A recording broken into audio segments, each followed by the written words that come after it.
Hi students, welcome in the online classes of DAV school. As you know, in the class 6th G Science, we are on third chapter Nature of Matter. In the previous lecture, we complete our lecture third,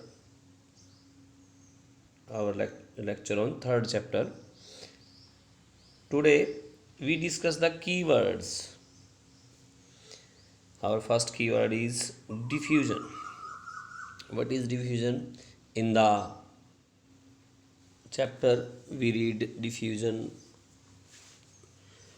and we discuss about diffusion. Mixing of particles of two materials on their own. क्या मतलब हुआ? कोई दो particle, दो material हैं, उनके particles का अपने आप एक दूसरे में मिक्स हो जाना, घुल जाना, क्या कहलाता है? डिफ्यूज़न कहलाता है.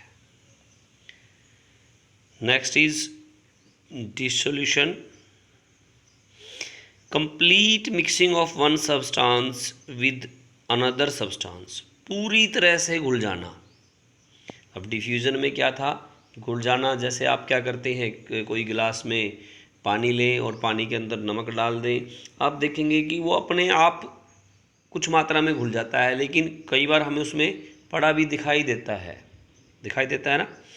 लेकिन डिसोल्यूशन क्या है? ये डिफ्यूज़न का ही आगे एक प्रकार है कि अगर वो पूरी तरह से घुल जाए, हमें दिखाई ही ना दे चीज़, हमें पता ही लगे इसमें क्या घुला हुआ है क्या नहीं है, तो वो क्या होगा? वो कंप्लीट मिक्सिंग जो कहलाएगी वो डिसोल्यूशन कहलाएगी.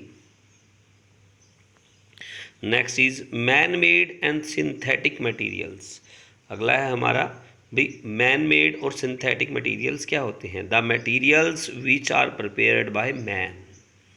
वो मटेरियल जो आदमी के द्वारा बनाए गए हैं, प्रकृति के द्वारा नहीं, इंसान ने बनाए हैं. बहुत सारे मटेरियल्स हैं ऐसे.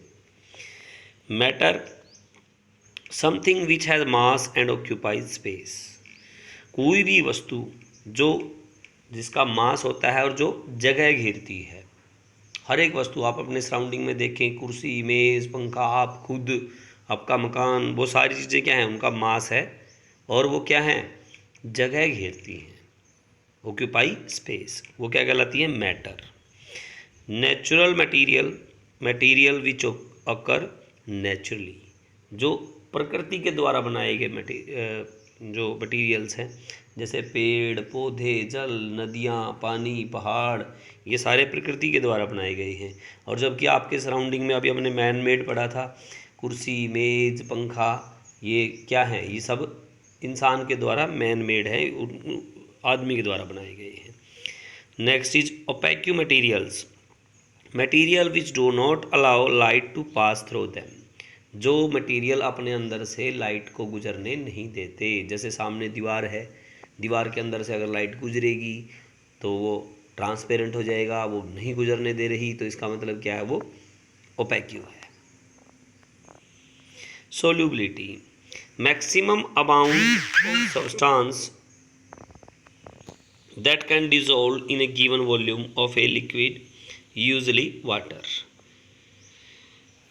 किसी पदार्थ में किसी पदार्थ की पानी के अंदर या किसी और सॉल्यूशन के अंदर, ज़्यादातर सॉल्यूशन को, लिक्विड को हम वाटर ही लेके चलते हैं, तो जितनी ज़्यादा से ज़्यादा मात्रा घोली जा सकती है, जैसे चीनी है, वो आप एक गिलास पानी में एक कटोरी घोल दोगे, दो घोल दोगे, 2 किलो 4 किलो नहीं घोल सकते.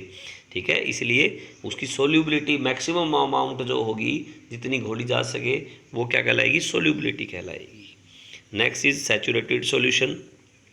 Solution in which more of a given substance can not be dissolve at a given temperature. ये सोल्यूबिलिटी से ही बना हुआ है कि सैचुरेटेड सॉल्यूशन क्या होगा? एक ऐसी अवस्था आएगी जब आप मान लो पानी के अंदर आप शुगर यानी कि चीनी को घोल रहे हैं, ठीक है, एक ऐसी अवस्था आएगी कि वो घुलना बंद हो जाएगी, तो उस सिचुएशन को आप क्या कहेंगे? भी सैचुरेटेड सॉल्यूशन. वो सॉल्यूशन क्या बन जाएगा? सैचुरेटेड सॉल्यूशन बन जाएगा. Next is transparency, property which allow light to pass through a material.